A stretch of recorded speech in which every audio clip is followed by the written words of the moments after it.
Hello candidate, आप लोग कैसे हैं? मैं आशा करता हूँ कि आप लोग अच्छे होंगे, बेहतरीन होंगे, बढ़िया होंगे। तो सबसे पहले तो मैं आप लोग को हैप्पी होली भी कहना चाहता हूँ। जिससे पहले वीडियो में मैंने एक अपलोड किया हुआ था, उसमें मैंने आप लोग को नहीं बोल पाया था। तो आप लोग को होली की ढेर सारी शुभकामनाएं। ठीक है, तो चलिए स्टार्ट करते हैं नई वीडियो को लेकर। मैं आप लोग से यही बोलता हूँ, जो लोग चैनल पर पहली बार विजिट किए हैं तो आप लोग चैनल को जरूर सब्सक्राइब कर लीजिएगा। सब्सक्राइब करने से बेल नोटिफिकेशन को दबाना मत भूलिएगा, ताकि आप लोग को इसी प्रकार की यूजफुल कंटेंट मिलती रहे। और वीडियो की शुरुआत करने से पहले मैं आप लोग से यही बोलता हूँ, आप लोग वीडियो को पूरी तरह से वॉच करिएगा, ताकि आप लोग इस पर्टिकुलर इन्फॉर्मेशन के लिए कोई दूसरी वीडियो को देखने की आवश्यकता ना हो। तो मेक आप लोग वीडियो के लास्ट तक जरूर बने रहिएगा। तो चलिए बिना किसी देरी के हम लोग वीडियो की शुरुआत करते हैं।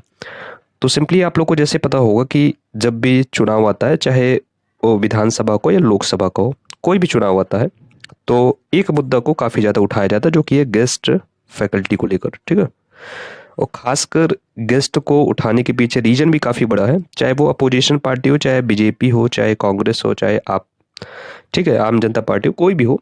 ठीक है, तो वो अपोजिशन पार्टी हो, वो गेस्ट टीचर के मुद्दे को जरूर उठा रहे, क्योंकि गेस्ट टीचर को नियमितीकरण काफी बड़ा मुद्दा है। ये लगभग 10 से 12 साल पहले भी इस पर बात किया गया था। और इससे पहले एक आर्टिकल भी आया था, मीडिया पे भी आया था, कि गेस्ट टीचर के प्रति अब डॉक्टर मोहन यादव, जो मुख्यमंत्री है मध्य प्रदेश के, वो सुचारू रूप से इस पर जरूर एक्शन लेंगे। वो कुछ नीतियां बना रहे हैं। अब वो नीतियां एक्चुअल में लागू होगी कि नहीं होगी, गेस्ट टीचर एक्चुअल में परमानेंट होंगे कि नहीं होंगे, इस पे काफी बड़ा क्वेश्चन मार्क्स है। तो अभी हम उस पर डिस्कशन नहीं करते। जो मेन एसेंस है इस वीडियो का, जो मैं मेन इन्फॉर्मेशन इस वीडियो में देने आया, तो उसके पहले बात करते हैं। ठीक है, तो जब भी चुनाव होता है तो ये सब बारे में आप लोग को आश्वासन मिलता है गेस्ट टीचर का। आपकी जितनी बात है उसको उन सबको एक्सेप्ट किया जाता है, ये आप लोग को भी पता है। बात करते हैं मध्य प्रदेश में, तो मध्य प्रदेश में रोजगार की मांग सबसे बड़ा मुद्दा है, ये आप लोग को भी पता है। और एक बात और आप लोग को भी पता होगा कि आज की डेट में, अब जो करंट सिचुएशन है, जो भी कंपटीशन का लेवल है, कुछ भी है, आप मान सकते हैं आज की डेट में रोजगार सिर्फ उन्हीं को मिलता है जो एक्चुअल में पढ़े लिखे हैं। ठीक है, जिनके पास पेशेंस है, और जो एक्चुअल में पूरी दुनियादारी समझते हैं, जिनका एक्चुअल में सब कुछ है। ठीक है, जो जो वर्ग शिक्षित वर्ग है। ठीक है, तो आज की डेट में उन्हीं को यहाँ पर जॉब मिल रही है। अब बात करते हैं आम नागरिक की। तो आम नागरिक की बात करें, जो बिल्कुल पढ़ा लिखा नहीं है, तो उनको तो आप कहीं से भी मतलब गुमराह कर सकते हो, बखला सकते हो।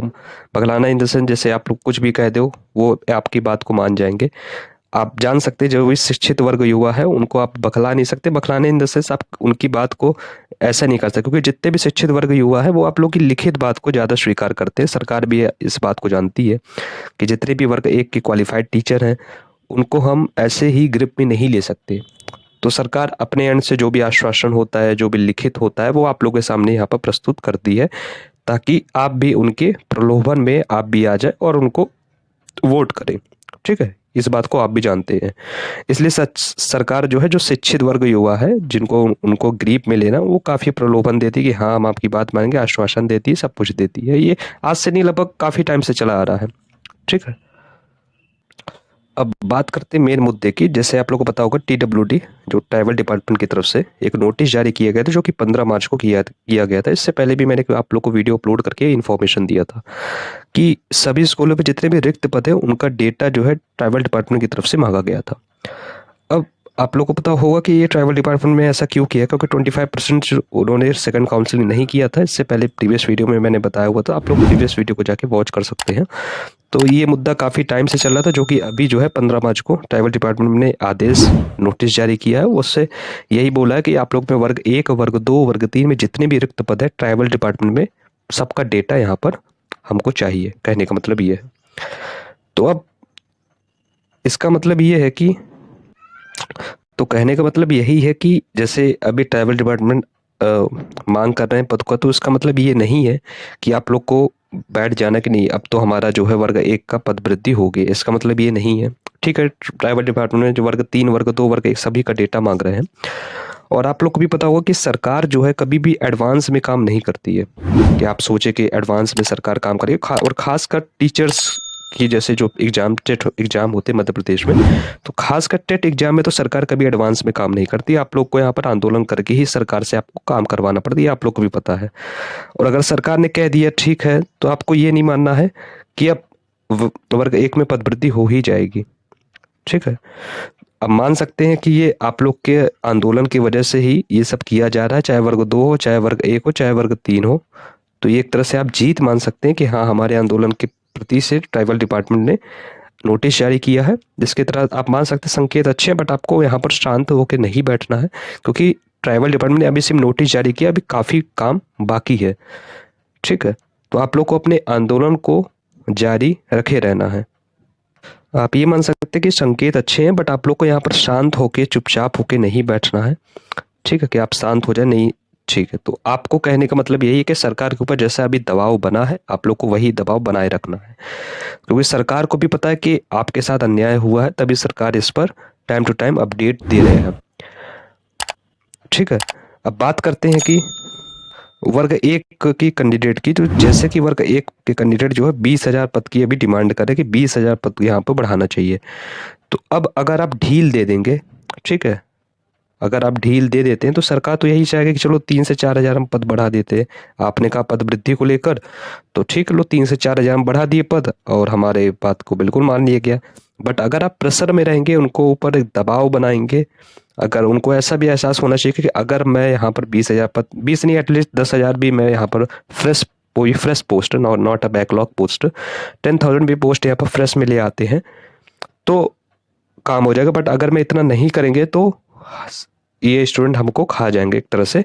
तो सरकार के ऊपर आप लोग को बेसिकली यहाँ पर प्रेशर बनाना पड़ेगा, अपने आंदोलन को उग्र करना पड़ेगा, तभी आप लोग के हित में ज़्यादा अच्छी बात है। नहीं तो सरकार क्या 2 से 3,000 पद बढ़ा के आपने कहा पद वृद्धि, और उसमें से लगभग 50% बैकलॉग भी दे दिया, 1500 भी बढ़ाए, 1500 फ्रेश, तो उनको क्या है, इसमें 1500 में किसका सिलेक्शन होगा?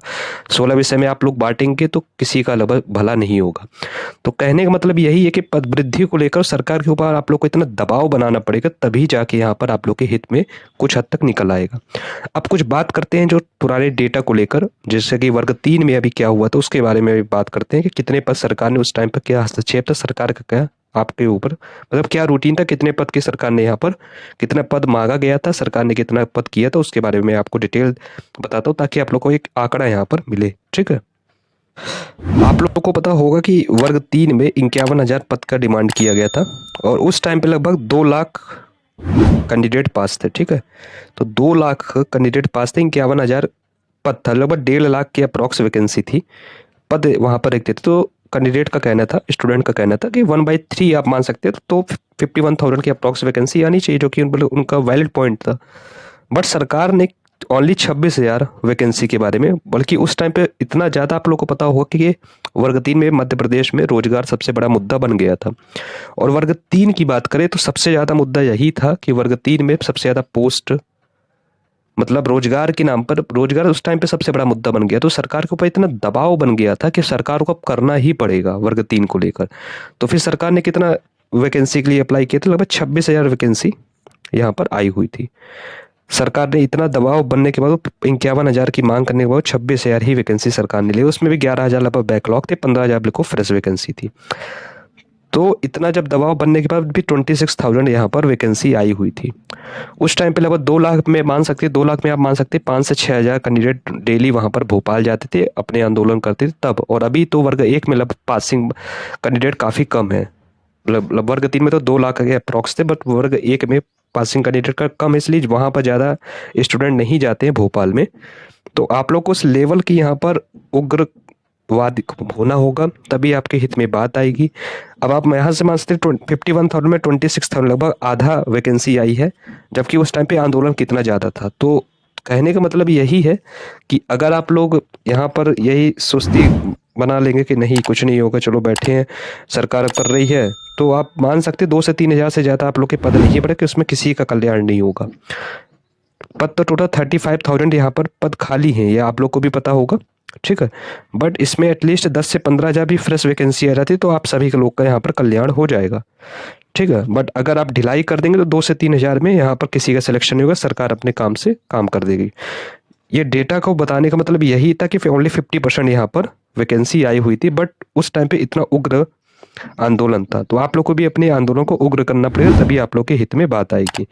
अब आप लोग ने यहाँ पर नोटिस जारी कर दिया है और आश्वासन भी मिल गया, तो आप लोग लगभग एक सीढ़ी तो ऊपर चढ़ गए हैं, बट आप लोग को दूसरी सीढ़ी पर उसी तेज रफ्तार से और उसी आप लोग को प्रयास से यहाँ पर आंदोलन को तेज करना पड़ेगा, तभी आप लोग को बेसिकली यहाँ पर सक्सेस मिलेगी। और जैसे कि आप लोग को पता होगा कि अभी जितने भी बड़े बड़े मतलब पोस्ट में है, चाहे वो अधिकारी हो चाहे वो केंद्रीय मंत्री भी इस टाइम पे आएंगे। जितने भी सांसद का भी चुनाव होने वाला है, लोकसभा चुनाव है, तो रैलियां होंगी, उसमें आप अपनी बात को बिल्कुल सम्मानपूर्वक रख सकते हैं। बहुत लोग अभी अदर स्टेट में आसपास जितनी भी सिटी है, आप लोग वहां पर जाके भी अपनी बात को रख सकते हैं। तो कहने का मतलब यही है, आप लोग को अभी थोड़ा प्रयास करना पड़ेगा और अभी सरकार आपको आश्वासन देगी और इसी आश्वासन का आप लोग को फायदा उठाना है और लिखित में उनसे शायद आप साइन करवा सकते हैं या किसी एक कम्युनिटी से आप इस पर बात करके आप अपने लेवल पे एक्शन लीजिए। ठीक है, अगर आपको एक्चुअल में जॉब पानी है तो। जिनका मेरिट में है वो तो कोई उनको प्रॉब्लम नहीं है, वो आप लोग की हेल्प भी नहीं करेंगे, सिंपल सी बात है। आप चाहें कि जिनका मेरिट में आए वो आप लोग के पास आए तो वो नहीं आएंगे। अगर आप लोग अंडर 50 रैंक में है तो आप लोग को यहाँ पर अपने लेवल के लिए पूरी अच्छे से मेहनत करनी है। ठीक है, आंदोलन को उग्र करेंगे तभी आप लोग के हित में बात आएगी, क्योंकि अब लोकसभा चुनाव भी हो जाएगा, फिर उसके बाद कोई चांसेस नहीं है कि आपकी पदवृद्धि हो कि नहीं हो। मुझे तो जहां तक ये भी लग रहा है कि लोकसभा चुनाव होने के बाद भी कहीं वर्ग 2 का नोटिफिकेशन आता है कि नहीं आता कि उसमें भी पेंडिंग हो जाएगा। हालांकि आएगा तो है, बट कहीं पेंडिंग ना हो जाए। तो कहने का मतलब यही है कि आपको अपने लेवल पे एक हार्ड एक्शन लेना पड़ेगा। ये डेटा बताने का मतलब यही था कि वर्ग 3 में 26,000 पोस्ट आई हुई थी, इतना उग्र होने के बाद भी। तो अगर आप ढिलाई करेंगे तो 2-3 हज़ार पोस्ट आ जाएगी, उसमें किसी का सिलेक्शन नहीं होगा और फिर आप वहीं के वहीं रह जाएंगे। वैकेंसी आएगी 5 साल बाद, 5 साल बाद आप लोग एलिजिबल ही नहीं होंगे, बहुत लोग का पढ़ने में मन भी नहीं लगेगा और जितना आपने नंबर लाए पता चला उतना भी नंबर नहीं आया तो क्या करेंगे आप। तो कहने का मतलब यही है, आप लोग को अपने लिए लड़ना पड़ेगा, तभी कुछ बात यहाँ पर बन के आएगी। तो ये बेसिकली इन्फॉर्मेशन थी। आई होप वीडियो पसंद आई होगी। इस वीडियो को लाइक जरूर कर दीजिए, चैनल पर पहली बार विजिट किए हैं सब्सक्राइब जरूर कर लीजिए, बेल नोटिफिकेशन को दबाना मत भूलिएगा। इसी प्रकार के यूजफुल कंटेंट आप लोग को मिलता रहे और इस वीडियो को 100 ज़्यादा से ज़्यादा लोगों के साथ शेयर करिए ताकि उन तक ये सभी इन्फॉर्मेशन पहुँच जाए। इसी प्रकार अपने वीडियो को मैं समाप्त करना चाहता हूँ। जय हिंद, वंदे मातरम।